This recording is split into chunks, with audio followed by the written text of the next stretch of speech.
Povo de Deus, a graça e a paz do Senhor Jesus sejam com todos vocês. Eu espero que esteja tudo bem aí com vocês aí do outro lado. Como havia dito no último dia 27 aqui na igreja, eu disse aos irmãos que nós não teríamos o nosso culto de quarta-feira do dia 30 e também não teríamos os nossos cultos de quarta-feira presencialmente aqui no mês de janeiro. Contudo, nós daremos continuidade ao nosso estudo de quarta-feira, virtualmente. Então, caso você queira dar continuidade nos estudos de quarta-feira, nós estaremos trabalhando dessa maneira. Então, hoje eu darei continuidade ao nosso estudo do Evangelho de Lucas, na semana que vem também e assim por diante, tá bom? Será postado tanto no Facebook da igreja quanto no grupo de WhatsApp para aqueles irmãos que queiram aprofundar os seus conhecimentos. Eu convido os irmãos a abrirem suas Bíblias no Evangelho segundo São Lucas, capítulo 2, dos versículos de 39 em diante, assim encerrando o nosso estudo do Evangelho de Lucas, capítulo 2. Vamos lá? Diz assim: depois de terem cumprido tudo conforme a lei do Senhor, voltaram para a Galiléia, para a sua cidade Nazaré. O menino crescia e se fortalecia, enchendo-se de sabedoria, e a graça de Deus estava sobre ele. Todos os anos, os pais de Jesus iam a Jerusalém para a festa da Páscoa. Quando ele atingiu os 12 anos, foram a Jerusalém, segundo o costume da festa. Terminados os dias da festa, ao regressarem, o menino Jesus ficou em Jerusalém, sem que os pais dele o soubessem. Pensando, porém, que ele estava entre os companheiros de viagem, andaram um dia inteiro, e então começaram a procurá-lo entre os parentes e os conhecidos. E como não o encontraram, voltaram a Jerusalém à sua procura. 3 dias depois, o acharam no templo, assentado no meio dos doutores, ouvindo-os e fazendo-lhes perguntas. E todos os que ouviam o menino o admiravam muito da sua inteligência e das suas respostas. Logo que os pais o viram, ficaram maravilhados, e a sua mãe lhe disse: Filho, por que você fez isso conosco? Seu pai e eu estávamos aflitos à sua procura. Ele respondeu: Por que me procuravam? Não sabia que eu tinha de... Por que me procuravam? Não sabiam que eu tinha de estar na casa do meu pai? Não compreenderam, porém, as palavras que lhes disse. Voltou com eles para Jerusalém e era submisso a eles. E a mãe dele guardava todas essas coisas no coração.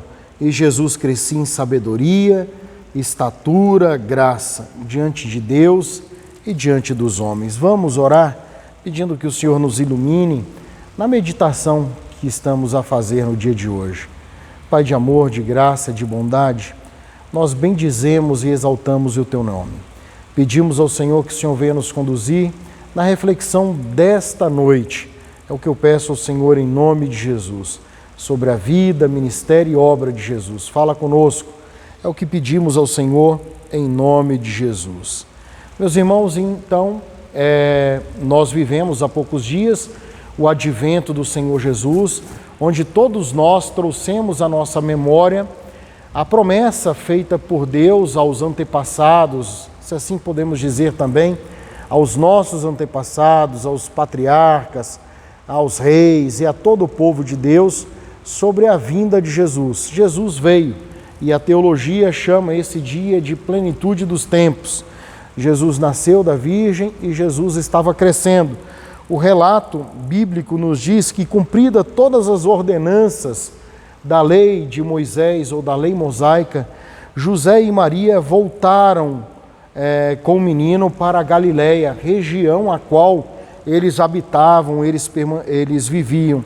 E, mais precisamente, eles voltaram à sua cidade, a cidade de Nazaré, onde eles estavam ali morando já há algum tempo. Lucas não registra o tempo que Jesus passou com os pais no Egito. Essa data Lucas não traz aqui à tona em virtude da grande perseguição efetuada pelo rei Herodes.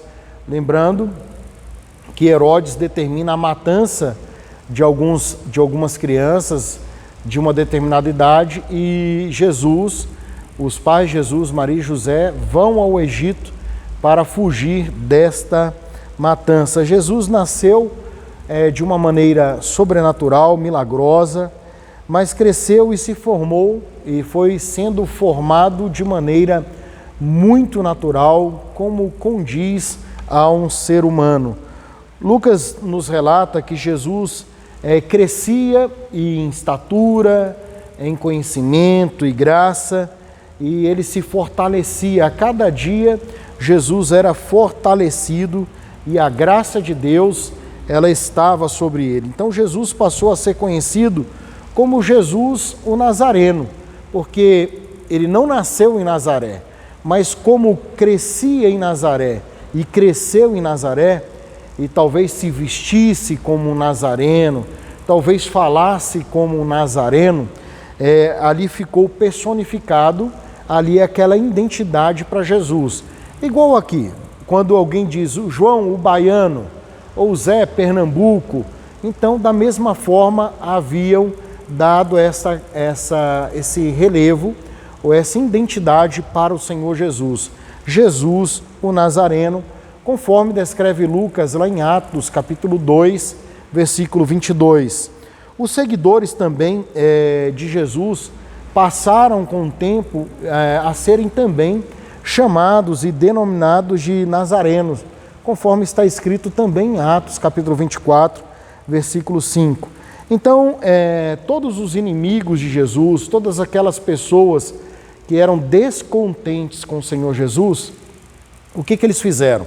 Eles começaram a chamar Jesus Cristo de um nazareno de maneira pejorativa mesmo, para depreciar Jesus, porque para eles nada de bom poderia vir de Nazaré. Então, Pilatos, lá na crucificação de Jesus, o que ele faz? Ele inclui essa denominação, ou esse nome que é dado a Jesus, e ele coloca isso lá na cruz, onde Jesus foi crucificado, né? Jesus, o Nazareno, rei dos judeus, porque era como ele era conhecido. Está lá em João capítulo 19, versículo 19. Jesus não se envergonhou de usar esse nome, mesmo depois de exaltado à destra do Pai, ele nunca reclamou desse nome e nunca se sentiu humilhado ou depreciado por ser tido como nazareno. Meus irmãos, entre os versículos 40 e 41 do capítulo 2, que nós acabamos de ler, Lucas faz uma lacuna, ou ele abre uma lacuna de 12 anos, entre o nascimento de Jesus, a apresentação de Jesus no templo, a circuncisão e a apresentação de Jesus no templo. Ele abre uma lacuna de 12 anos. Nós não sabemos dentro do Evangelho de Lucas o que aconteceu com Jesus. E Jesus agora reaparece no período da Páscoa, nos dias de Páscoa, em Jerusalém, com os seus pais e com 12 anos de idade. É nesse período que Jesus agora aparece. Então, ou seja, a adolescência de Jesus, ou o seu tempo de junior, pré-adolescência e adolescente, nós não temos nas narrativas bíblicas canonizadas, nós não temos informações.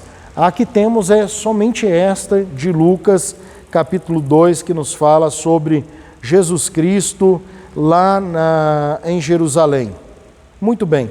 Alguns evangelhos tardios, que são chamados de evangelhos apócrifos, eles vão trazer muita coisa sobre a infância de Jesus. Contudo, alerta os irmãos, esses evangelhos são vendidos, são comercializados. Contudo, existe muita coisa fantasiosa.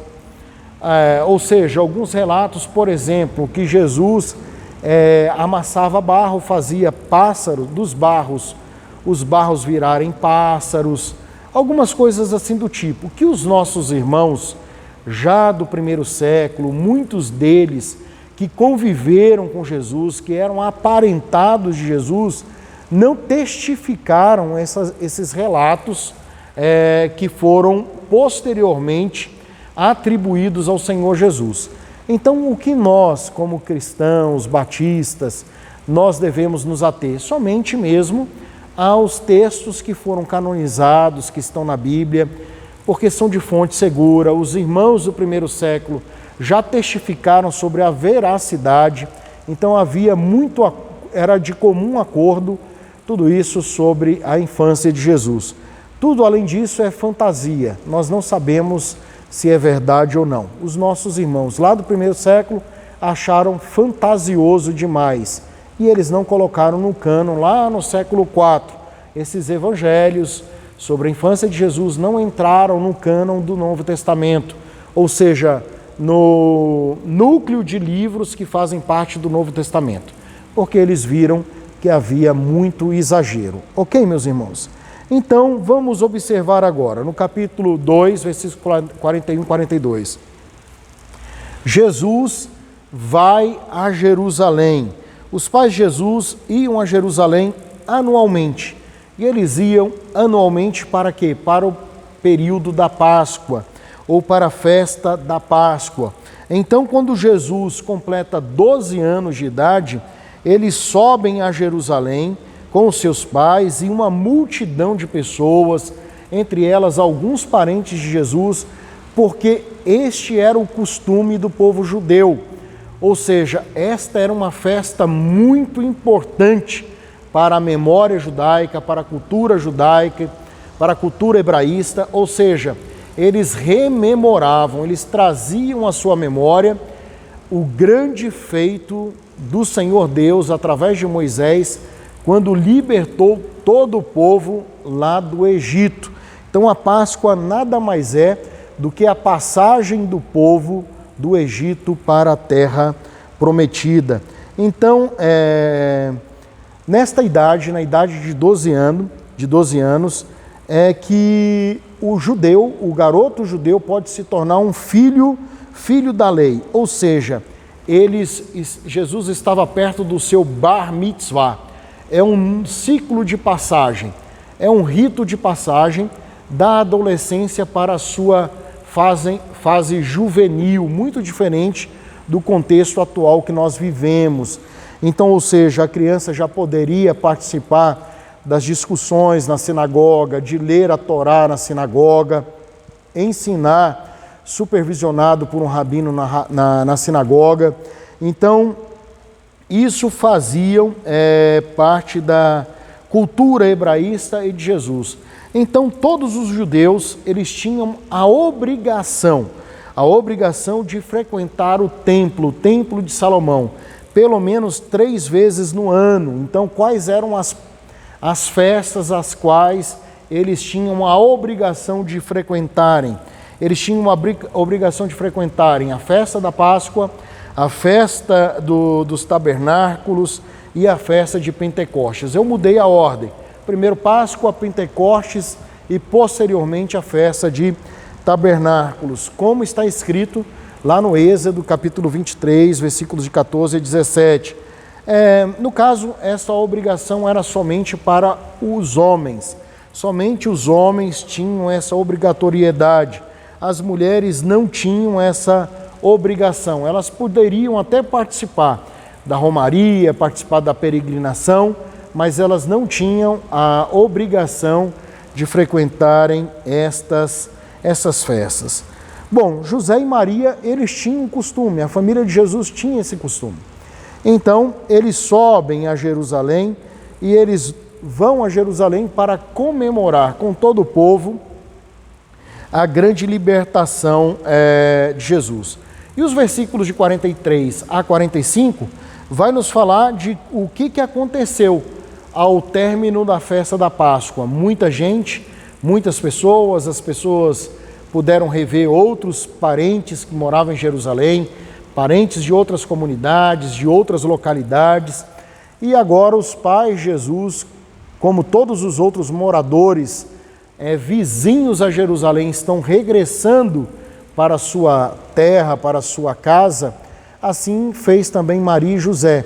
Eles estão voltando e a narrativa diz que depois de um tempo eles percebem que Jesus não estava com eles. E aí a gente fica pensando assim, mas poxa, como que Maria pode ter esquecido Jesus? Eu abro um parênteses aqui, a Bíblia não diz isso, eu já mencionei isso com os irmãos, não é para a gente entrar. Eu acredito que Maria teve outros filhos com José. Jesus foi o primogênito, não resta dúvidas, mas eu acredito que ela teve posteriormente, e não vejo pecado nisso, relações com seu esposo, José, e ela teve filhos. Então imagino Maria com todas as suas atribuições, Jesus já um adolescentezinho, como eu e vocês. Se lembram lá da nossa adolescência? De vez em quando nos perdíamos nas feiras, nas ruas dos nossos pais, porque ficávamos intertidos com alguma outra coisa, e os nossos pais carregando compra, resolvendo tantas outras coisas, e a gente acabou dando aí um drible nos nossos pais. Aconteceu isso com Jesus. Os seus pais estão voltando e ao regressar, depois de um dia de caminhada, eles observam que Jesus não está com ele, eles voltam, estão perguntando para os parentes se alguém viu Jesus. Olha, eu não vi, eu vi ele com fulano de tal, com Beltrano. E aí quando eles vão perguntando, quando menos esperam, eles adentram Jerusalém. E ali com certeza vão procurar ali nos arredores do templo, as autoridades sobre uma criança perdida. Mas para o espanto deles, 3 dias depois, José e Maria, eles encontram Jesus no templo. Nossa, que alívio para Maria, que alívio para José, não é? Ter um filho perdido, sumido, e depois de 3 dias encontrar o filho é uma coisa extraordinária, né? Talvez a questão dos 3 dias, não quero aqui espiritualizar, mas também aponte para depois de 3 dias da sua morte, Maria vai encontrar o seu filho ressuscitado, né?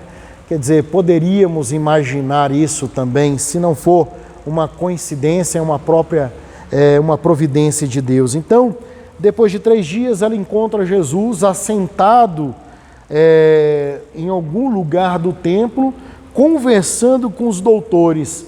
E Jesus está ouvindo os doutores, os teólogos do templo, e ele também interroga os doutores, os escribas que estão no templo, e diz o texto que a inteligência de Jesus ela foi colocada em relevo, e aqueles doutores, eles ficaram fascinados, maravilhados com a sabedoria daquele menino Deus de 12 anos de idade, que está ali ouvindo com atenção todos os causos, todas as histórias, os estudos que eram colocados. Ele ouve, ele pergunta, ele dá o seu parecer, e aquela comunidade ela fica maravilhada por tudo aquilo que Jesus realiza naquele dia. Ao encontrá-lo, com certeza, Maria e José sentem-se aliviados, né? Estão tranquilos, estão em paz. E ela pergunta a Jesus: por que meu filho você fez isso? Por que você não nos ligou? Por que você nos chamou? Por que você saiu de perto de nós? E uma vez que ela e José estavam aflitos, né, à procura dele, e é interessante o que Jesus responde aos seus pais naquele momento, versículos 49 e 50. Jesus, pela primeira vez, esclarece a José, esclarece a Maria a sua origem celestial. Talvez Maria e José, depois de 12 anos convivendo com Jesus e vendo os prodígios de Jesus, que ele era uma pessoa diferente, que ele era o próprio Messias, e como pais mesmo, amorosos, carinhosos, eles talvez se esqueceram daquilo pelo qual, ou a missão pela qual Jesus veio ao mundo. E Jesus aproveita essa oportunidade para trazer os seus pais à razão, para dizer aos seus pais sobre a sua própria missão como Cristo, Filho de Deus. Então ele esclarece a José e Maria a sua missão. Eles deveriam saber, eles deveriam compreender, eles precisavam ter essa sacada que Jesus cumpria ali um projeto, um propósito, uma agenda que não era a agenda de Maria e que não era a agenda de José, mas a agenda de Deus. Meus irmãos, isso nos fala hoje em nossos dias. Os nossos filhos, eles pertencem a Deus. Os nossos filhos não nos pertencem. Os nossos filhos pertencem a Deus e eles foram chamados por Deus para cumprir uma vocação, um chamado, que não é o chamado do papai, que não é o chamado da mamãe, mas que é o chamado do Altíssimo Deus, os planos de Deus.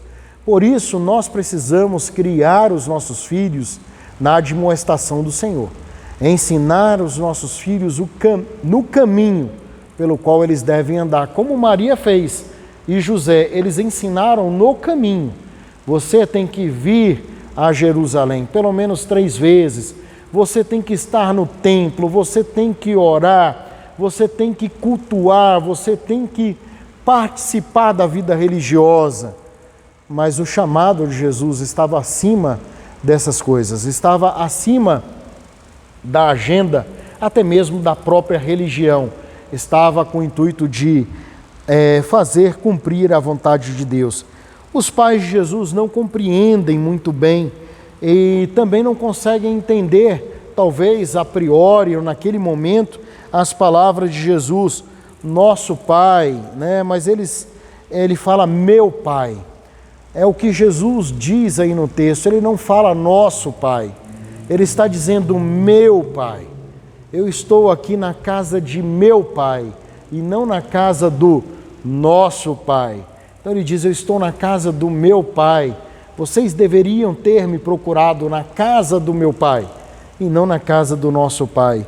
Nenhum dos homens da velha aliança, por mais forte que fosse a sua espiritualidade, a sua fé, por mais devota fosse o seu louvor a Deus, a sua procura a Deus, ousou em momento algum chamar Deus de Pai pessoal. Então todos os patriarcas, todos os grandes homens de Deus, nunca ousaram chamar Deus de Pai. E é Jesus que diz isso, meu Pai, né? Então isso é muito lindo. Jesus vai usar até um termo em suas orações, Abba, que é paizinho, né? Nenhum religioso, ninguém se referia a Deus como Pai. Hoje, em nossas orações, nós podemos dizer Pai. Por quê? Porque nós fomos adotados. Em Cristo Jesus, Deus se tornou nosso Pai. Então, a oração do Pai Nosso, ela começa, Pai Nosso, ou Paizinho que estás nos céus. Então, essa é a ligação que Jesus fez nossa com o Pai, com Deus, e que nos fez filhos adotivos. Meus irmãos, Jesus, ele não é um filho insubmisso a Maria e José, e muito menos a Deus. Jesus é um filho obediente, é um filho submisso. Jesus se submete aos seus pais. Jesus desce então para Nazaré com José, com Maria, acompanhado dos seus parentes, e ali sendo submisso a Maria. Ele não fica ali no templo, ele ficou naquele momento, mas ele sabia que tinha que descer para Galiléia, para Nazaré, para ali estar, continuar a crescer e a cumprir todas as outras agendas e propósitos de Deus. Ela sai do templo não apenas alegre, Maria sai do templo não apenas alegre por ter encontrado Jesus, né, ou reencontrado o seu filho, mas ela sai meditando.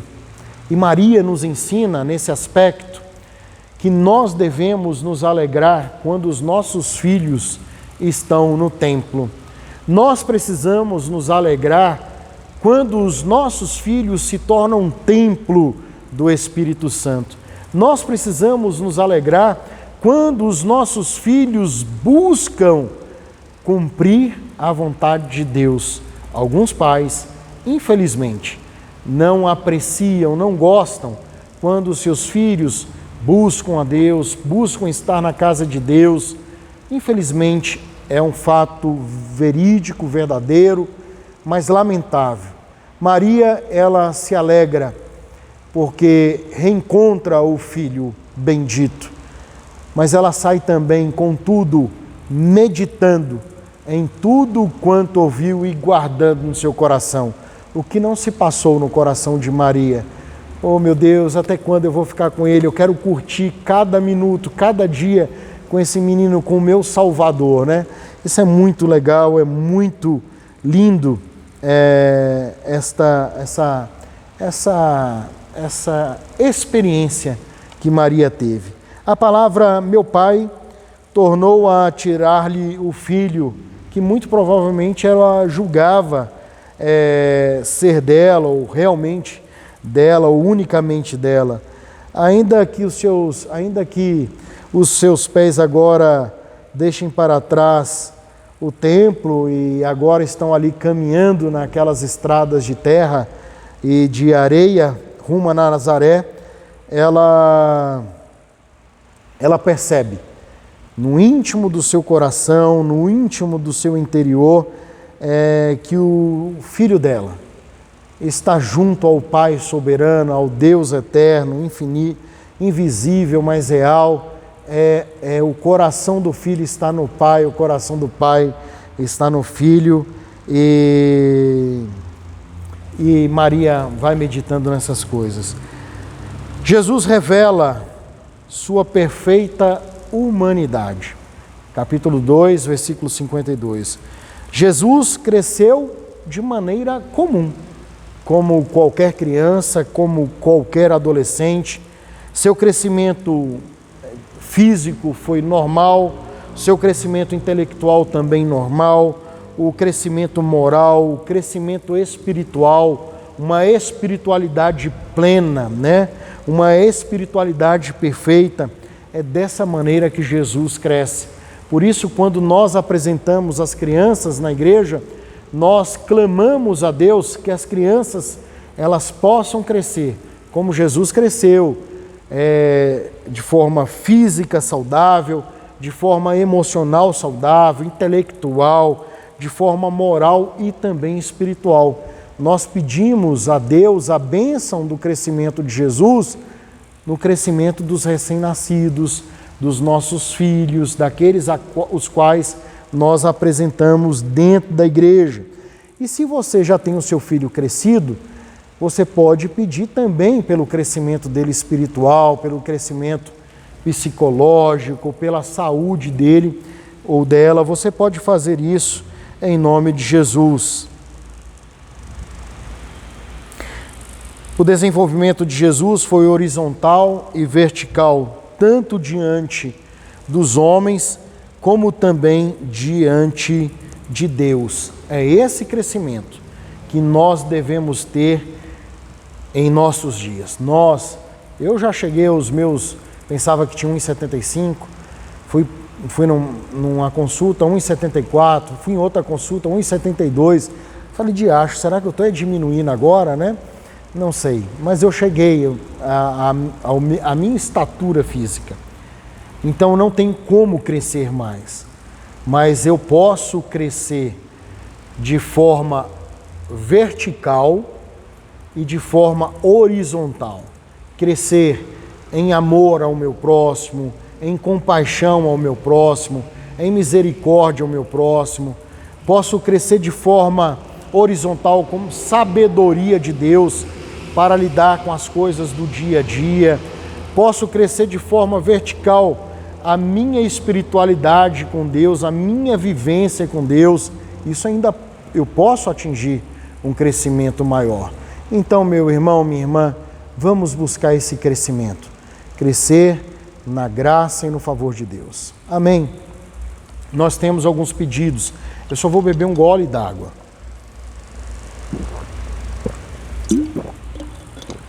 Alguns irmãos estão viajando e outros vão viajar. Então vamos orar.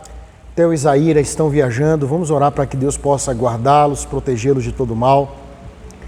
Everton Pires e Ana Serique, também com as meninas Ana Clara e Ana Rebeca, estão viajando. A irmã Ivanete está viajando também, irmã Zilta, se eu não me engano, ainda está em viagem. Vamos estar orando por essas pessoas, amém? E pela igreja.